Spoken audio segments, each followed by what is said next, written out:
Hey students, in this part 2 of the 7.8 notes, I'm going to go over the last two problems. So just giving you a visual, we already did the level 1, level 2, and we also did level 3 in the previous video. So we're going to go ahead and do these two, level 4 and 5, on this video. So first, once again, the steps to solving an equation is to factor, if possible. So right here, all of these are with the coefficient of 1. So there's no GCF in these factors. So we're just going to move on to the next step. That is finding your restrictions. So today, several students wanted to understand if restrictions is a must. So this is actually an optional step, but it's strongly recommended. If you don't do restriction now, you're going to have to plug in your answers at the end and check if it's true or false. The restrictions can already tell you what values you cannot use, so you just compare your answers. So let me show you here. Restrictions are based on the denominator. We want to avoid having a fraction that has a 0 as a denominator because that will be undefined. So what you're going to do is imagine that this is a 0. So you're going to have x plus 2 equals 0. And then x minus 4 equals 0. So this other one as well. You will solve for x. And some of you can already just look at this and know the number that will go in there. But mathematically, let's just go ahead and do that. X equals negative 2. So that's one of the restrictions. Positive 4 to cancel. And x equals 4 is your other restriction. So again, we don't want these values, so we're going to go ahead and put that cannot equal. We should not have a solution that equals these numbers. If we do, they're going to give you a 0 as a denominator. Okay, so restrictions are done. Next, we're going to multiply diagonally. We're going to cross multiply like this and create our equation. So we're going to look at 1x plus 2 times 1x minus 7, or just x plus 2 times x minus 7, equals 1x minus 3 times x minus 4. So x minus 3 times x minus 4. And here we end up creating an equation that has two binomials on each side. So when we multiply binomial times binomial, you can either do the FOIL method, which is the loops for each term being multiplied, or you could also just do the box method, area model as well. That's multiplying the factors with each other, and then these are your combining like terms. I'll do the FOIL method this time. So x times x is x squared, x times negative 7 is negative 7x, 2 times x is positive 2x, and 2 times negative 7 is negative 14. These are like terms, so we need to combine those, and you'll end up with x squared minus 5x minus 14. So that's the trinomial for the left side. On this side, we have two binomials being multiplied as well. So x times x, x squared, x times negative 4, that's negative 4x, negative 3 times x, negative 3x, and negative 3 times negative 4, positive 12. These four terms need to be simplified, so these two merge together. So then we have x squared minus 7x plus 12.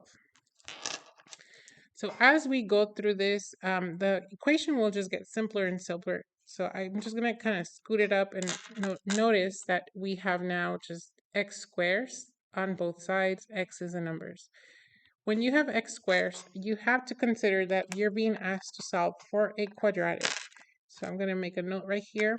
When you are solving for a quadratic, you can only solve quadratics by having everything on one side of the equal sign, because when you solve, you're trying to find out when x equals 0.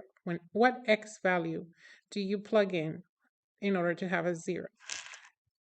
We can also rewrite this with the 0 on the left side and the expression on the right side. So this is optional, like where you want to have the 0. In this case, I'm going to go over moving these terms on the left side to the right side to end up with 0 equals. So negative x squared will cancel this x squared. So we put negative x squared over here. This is a negative 5x, so a positive 5x will cancel this 5x. So we're going to put it over here. Negative 14 is canceled with a positive 14, so we're going to put positive 14 over here. This results in the expression of x squared minus x squared canceling, and then negative 7x plus 5x gives you negative 2x, and then 12 plus 14 gives you 26. So you end up with an expression that has no x squares anymore. So this is back to linear, back to just solving for x.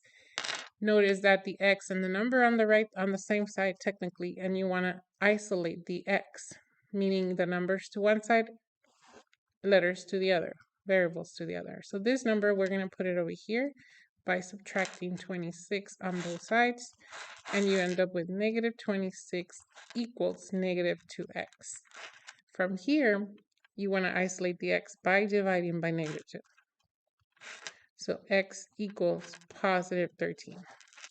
This is the answer for the problem. That means that if I plug in 13 right there and 13 right there and there and there, then these two equal these two in proportion.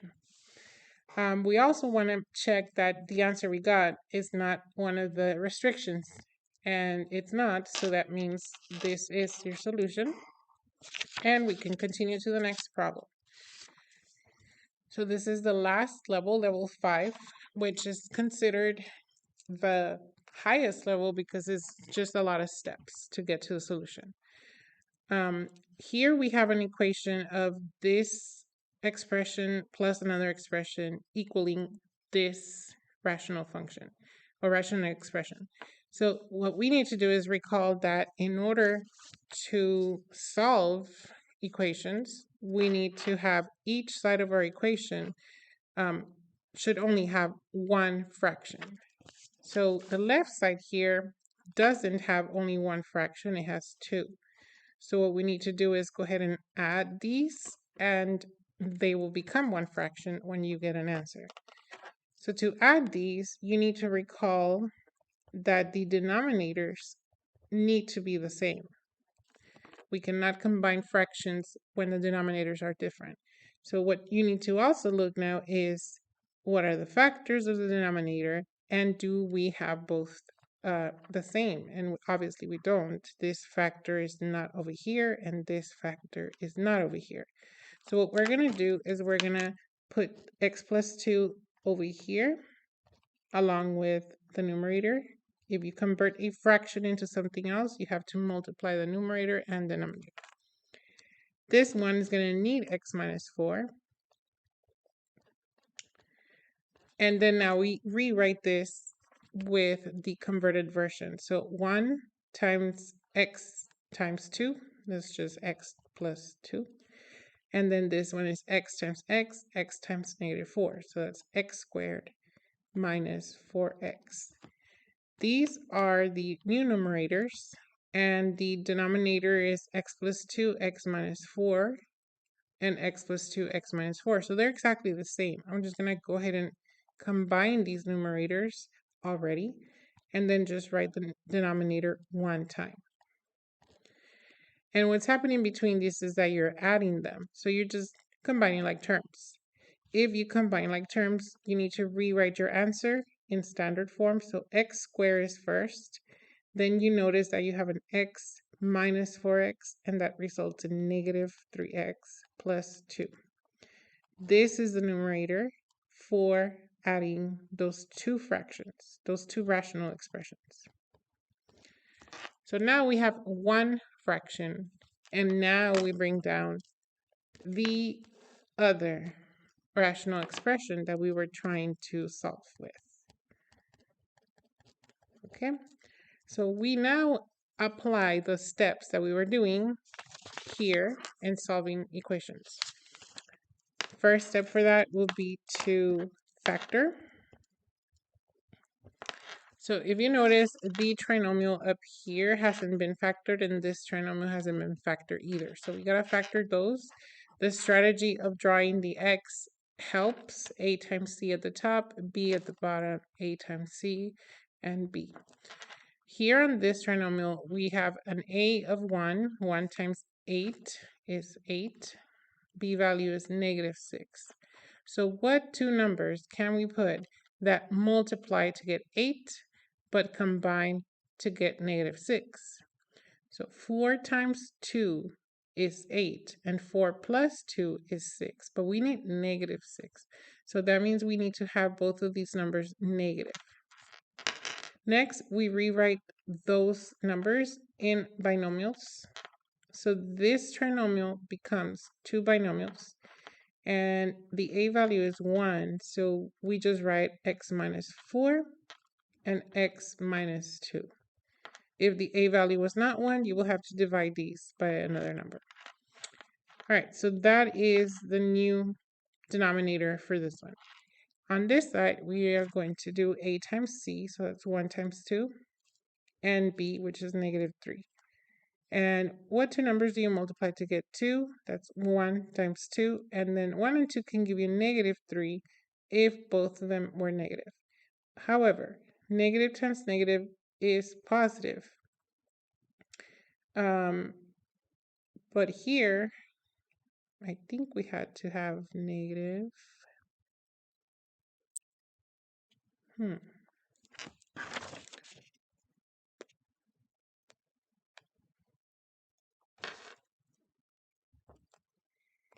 Oh, I see. So I made a mistake on copying the problem. Sorry, guys. I either restart the video and record everything, or I just fix my mistake. So this is a perfect example that may happen to you. Copying the problem down incorrectly. It's supposed to be -2 up here. So then it's supposed to be -2 right here and here and here. So when you multiply this, you get a -2 right here and here, which results in a -2 right here and here. And then that is a -2 up here.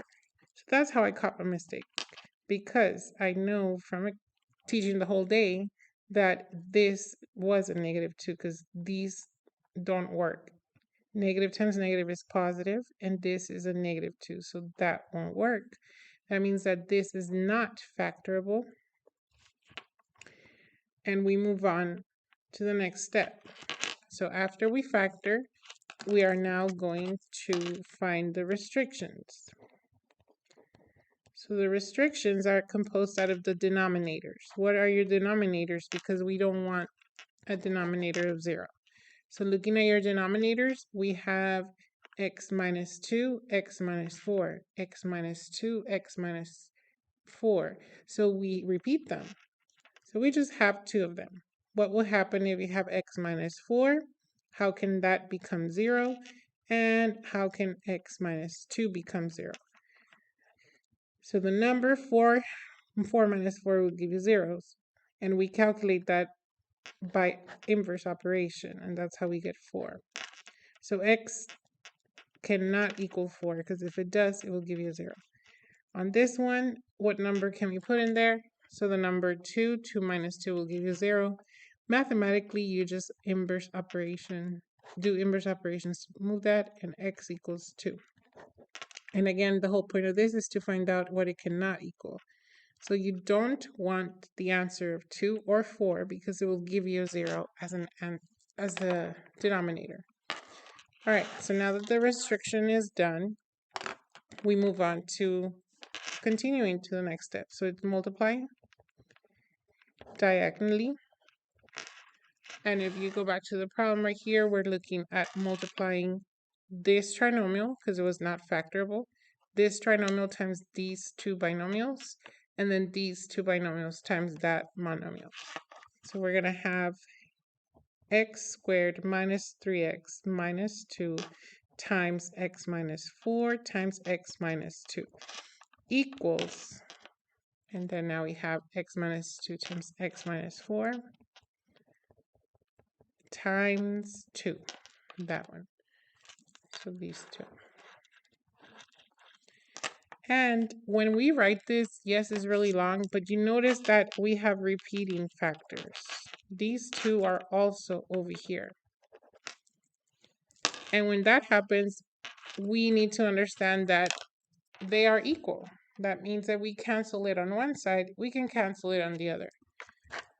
And that's what we're going to do. We're going to cancel these, and we're going to rewrite what we have left.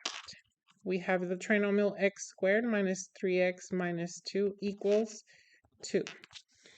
Then it goes back to you noticing that we have second power. And based on the previous example, when it's a quadratic, we need to consider moving everything to one side so it can equal 0. Here, the 2 is the simplest one to move. Instead of moving all these 3, we're going to move this 2 to this side. So minus 2 on both sides, and then it gives you 0. And here you have x squared minus 3x minus 4. So with this trinomial equaling 0, to solve, you will need to now turn this into factors. And again, this is a trinomial that needs to be factored. So we've done this before. We just need to draw our x strategy because we just did it earlier above here. And fill it in with a times c on the top, b on the bottom. A times c is 1 times -4, so -4.